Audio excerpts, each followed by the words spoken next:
guys! Welcome back to my channel. It's me, Jen, again! And for today's video, tuturuan ko kayo kung paano magkulot ng gamit ang flat iron. Kasi the last time na nag-vlog ako kung paano magkulot, I was using a mermaid curler na effortless na igaganon-ganon mo lang. But if syempre wala tayong budget pang bili ng extra and the only thing that you have right now is yung flat iron, kasi before, di ba, parang uso-uso talaga yung mga straight straightener.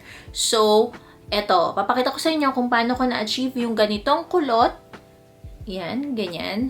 Wavy siya, na subtle lang, hindi yung bonggang-bonggang kulot talaga. So, if you wanna know how I did this curls, just keep on watching. So, mag-iiba lang, guys, yung background kasi, so, ayan, guys, gamit ko yung phone ni Natalia. Namatay yung ring light ko.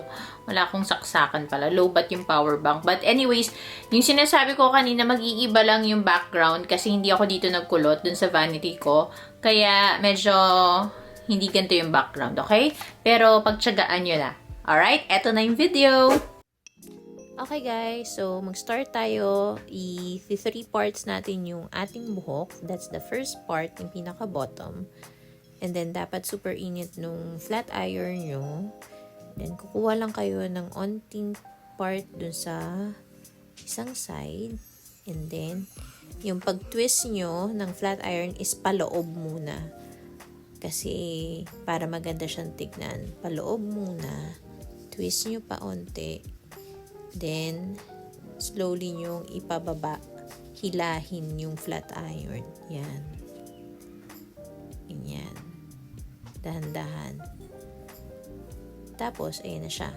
Curl na siya. Pero, makita nyo yung pinakababang part, medyo ipaplansya nyo papababa yun. Yan, ganyan. Tapos, kuha kayo nung sumunod na part sa likod. Paunti-unti lang, wag sobrang kapal kasi mahirapan kayong i-curl siya using the flat iron. So, unti-unti talaga siya dapat. And then, ayan. Palabas naman. So, alternate dapat yun. Paloob, and then palabas. Para hindi siya mukhang iisang lugar lang. Ganyan. Tapos, yung dulo ulit, kailangan plansyahin. Yan. Tapos, dire-diretso na din siyang ganun. Tuloy-tuloy yung alternate paloob, palabas.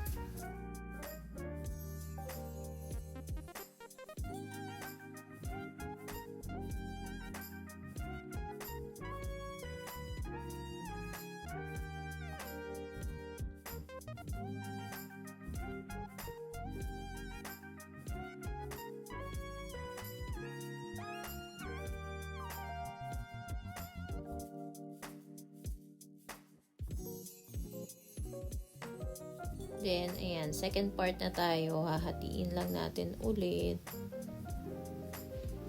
Ayan. Titira lang natin yung pinakatuktok.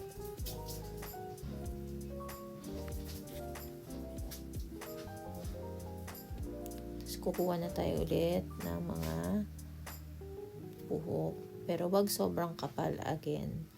Tapos, hawi-hawiin nyo lang. Suklay-suklayin nyo kung may brush kayo. Para hindi mag-stuck. Tapos, ayan, paloob lang ulit lagi. Pag yung galing sa labas na hair, sa outer part, dapat paloob lagi. Paloob muna. Then, dahan-dahan, twist, pababa. Dahan-dahan lang. Para talagang nainitan yung hair nyo. Para hindi mabilis mag-straight ulit. Bumalik sa normal yung buhok. Tapos, kuha na kayo ulit ng onti pang buhok ulit. Check nyo maigi, baka may maiwan ng mga naka-straight dyan. Ayan. Tapos, palabas naman na yun. Ayan. Twist, then, bababa. Medyo nakakangawit lang talaga siya. Pero, worth it naman pagkatapos. Ayan.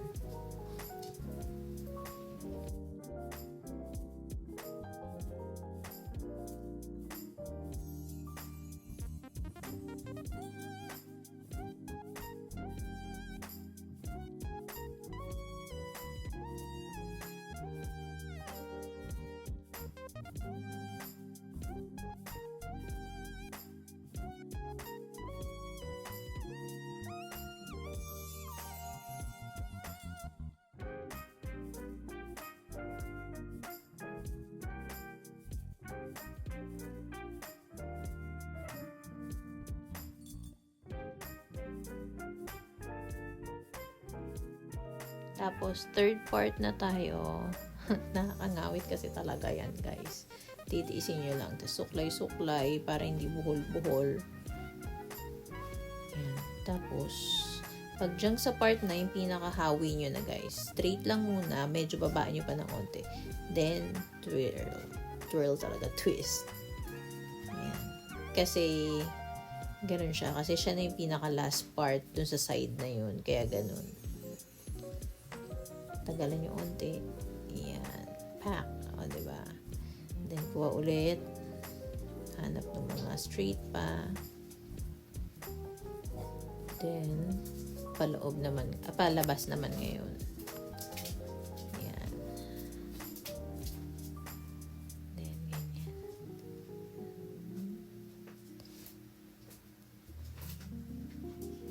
Ayan. Then, ganun lang ulit. Alternate na.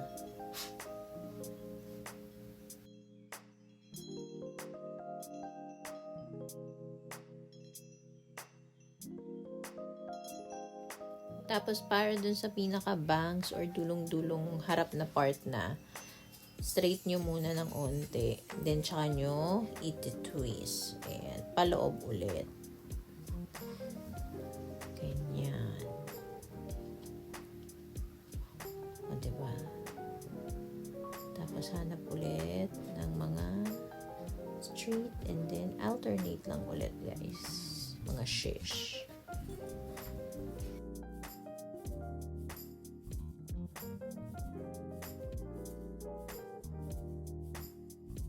Then, suklay-suklay. Ganyan. Tapos, alog-alog lang. Shake-shake nyo lang.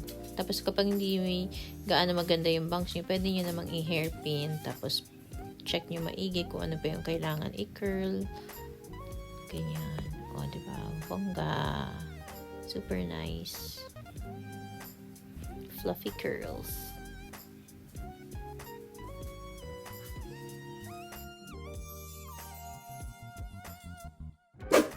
So guys, ayun na nga. I hope na gusto niyo yung video na yon at nakatulong sa inyo sa mga walang pang curl. Yung curler rod kasi meron talaga. Tapos meron din yung pang mermaid curls nga. So ayun, pwede nyo din gamitin talaga yung flat iron nyo to curl your hair like this. And I hope nakatulong sa inyo to. And wala pa rin akong ring light. Gamit ko pa rin ang phone ni Natalia sa pang flash at hawak ko sa isang kamay. So, i-end na natin tong video na to. And don't forget to like, share, and subscribe on my channel, guys. Bye!